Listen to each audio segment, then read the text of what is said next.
এই মুহূৰ্তত আহি পৰিছে আন এটা গুৰুত্বপূৰ্ণ খবৰ। মৰিয়নি আৰক্ষী থানাত উত্তপ্ত পৰিস্থিতি।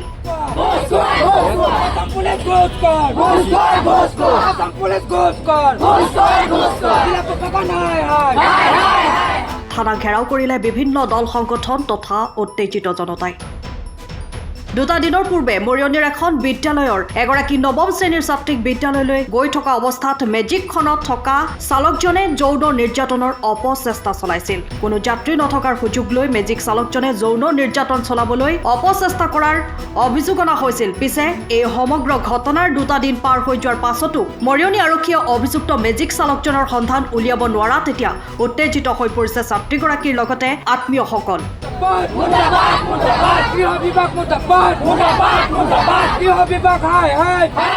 আজি বিভিন্ন দল সংগঠন তথা ৰাইজ আহি মৰিয়নি থানা যোৰহাট মৰিয়নি পথত ব্যাহত হৈ পৰিছে চলাচল। ৫ শতাধিক চাহ শ্ৰমিকে অৱস্থান কৰিছে মৰিয়নি থানা সন্মুখৰ ৰাজপথত। এক উত্তপ্ত পৰিস্থিতিৰ সৃষ্টি হৈছে। জনাইছো এই মুহূৰ্তৰ এটা গুৰুত্বপূৰ্ণ খবৰ। মৰিয়নি আৰক্ষী থানাত উত্তপ্ত পৰিস্থিতি দেখিবলৈ পোৱা গৈছে। থানা ঘেৰাও কৰিছে বিভিন্ন দল সংগঠন তথা উত্তেজিত জনতাই। অতিকৈ দুৰ্ভাগ্যজনক যে মৰিয়নি নিচিনা এলেকাত, এটা সৰু এলেকাত, সৰু চহৰত ইমান ডাঙৰ ঘটনা এটা ঘটিবলগীয়া হৈছে। এগৰাকী ছাত্ৰী দিন দুপৰতে তেওঁলোকক শাৰীৰিক নিৰ্যাতন সহ্য কৰিব বলি হ'বলগীয়া হৈছে। ইয়াক খুব দুৰ্ভাগ্যজনক। আৰু মই ভাবোঁ ইয়াত আৰক্ষী বিভাগ একেবাৰে অস্তিত্ব নাইকিয়া হৈছে, দুৰ্বলতা তেওঁলোকৰ হৈছে আৰু টোটেলি চিকিউৰিটি একেবাৰে নাইকিয়া হৈছে মৰিয়নিত। সেইকাৰণে এইবিলাক ঘটনা ঘটিছে। ইমানবাৰ এই মটৰচাইকেল চুৰি হৈছে, গাড়ী চুৰি হৈছে, আজিলৈ কিন্তু এজনকো চোৰক তেওঁলোক ধৰিব পৰা নাই। গতিকে এয়া কি? এয়া কেৱল দুৰ্বলতা। গতিকে মৰিয়নি অসুৰক্ষিত এলেকা নিচিনা পৰিণত হৈছে। আমি খুব দুখ প্ৰকাশ কৰিছো যে স্বয়ংক্ৰিয় হস্তক্ষেপ আমি মুখ্যমন্ত্ৰীক হস্তক্ষেপ কৰিবলৈ কৈছো। আপোনাৰ গৃহ বিভাগ একেবাৰে দুৰ্বল হৈ পৰিছে।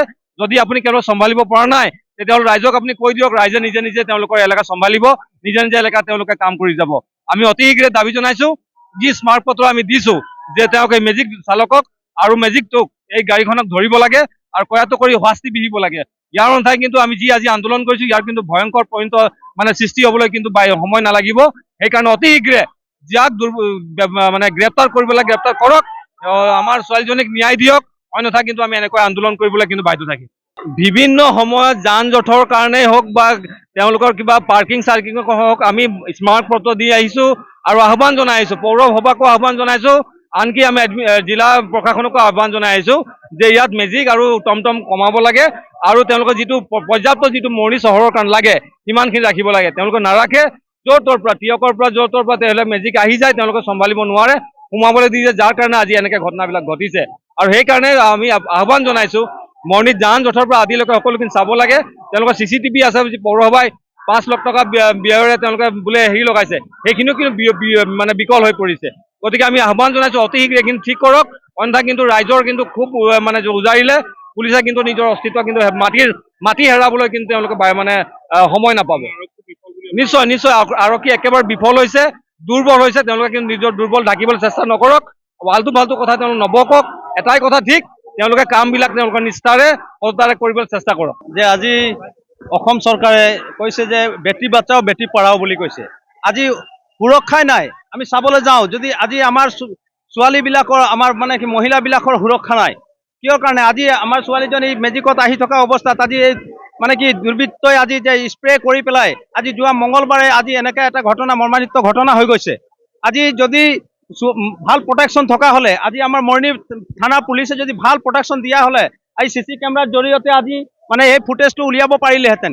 কিন্তু আজি আমাৰ মৰিয়নি পুলিচৰ প্ৰটেকশ্যন ঠিক নথকাৰ কাৰণে আৰু এই আজি যিটো ফুটেজ উলিয়াব পৰা নাই, এই উলিয়াব পৰা নথকাৰ কাৰণে আজি আমি ইয়াত যিমান বাগানৰ ৰাইজ গোট খাই পেলাই ইয়াত আজি আমি ধৰ্ণা কাৰ্যসূচী লৈছো, যাতে যেতিয়ালৈকে সংগীতা তাঁতীৰ এই যিজন ড্ৰাইভাৰে এই কুকৰ্মবিলাক কৰিছে, এই কুকৰ্মবিলাকৰ এই ড্ৰাইভাৰটোক লাগিব আৰু মেজিক সহ এই ড্ৰাইভাৰটোক কৰায়ত্ব কৰিবই লাগিব।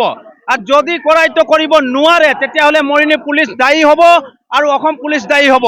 আৰু আমি গম পাইছো ইতিমধ্যে যে মৰিয়নি পুলিচ তদাৰক কৰা নাই, তদন্ত লোৱা নাই। কেলে আজিলৈকে এটা ফুটেজ উলিয়াব পৰা নাই, আৰু এই ড্ৰাইভাৰজনক কৰায়ত্ব কৰিব পৰা নাই। এইটো কাৰণে আমাৰ ৰাইজ আজি উগ্ৰ গতি হৈ পেলাই আজি ইয়াত আমি ধৰ্ণা কাৰ্যসূচী আমি ল'বলৈ বাধ্যতা হৈছো। আৰু যদি আমাৰ এই সুৰক্ষা যদি আমি নাপাওঁ বা ড্ৰাইভাৰজনক বা এই গাড়ী চালকজনক যদি কৰায়ত্ব নকৰে তেতিয়াহ'লে পুলিচ প্ৰশাসন দায়ী হ'ব বুলি মই কৈছোঁ। আৰু মই দাবী জনাইছোঁ, যেতিয়ালৈকে পুলিচ প্ৰশাসনে এই চালকজনক কৰায়ত্ব নকৰিব আৰু গাড়ী কৰায়ত্ব নকৰিব, তেতিয়ালৈকে আমাৰ এই আন্দোলন হৈ থাকিব আৰু ভৱিষ্যতলৈকে এনেকৈ আমি জংগী আন্দোলন কৰিম বুলি আমি বাধ্যত পৰিম। সময়ৰ খবৰ সময়ত পাবলৈ ফ'ল' কৰক টাইম অফ আছাম।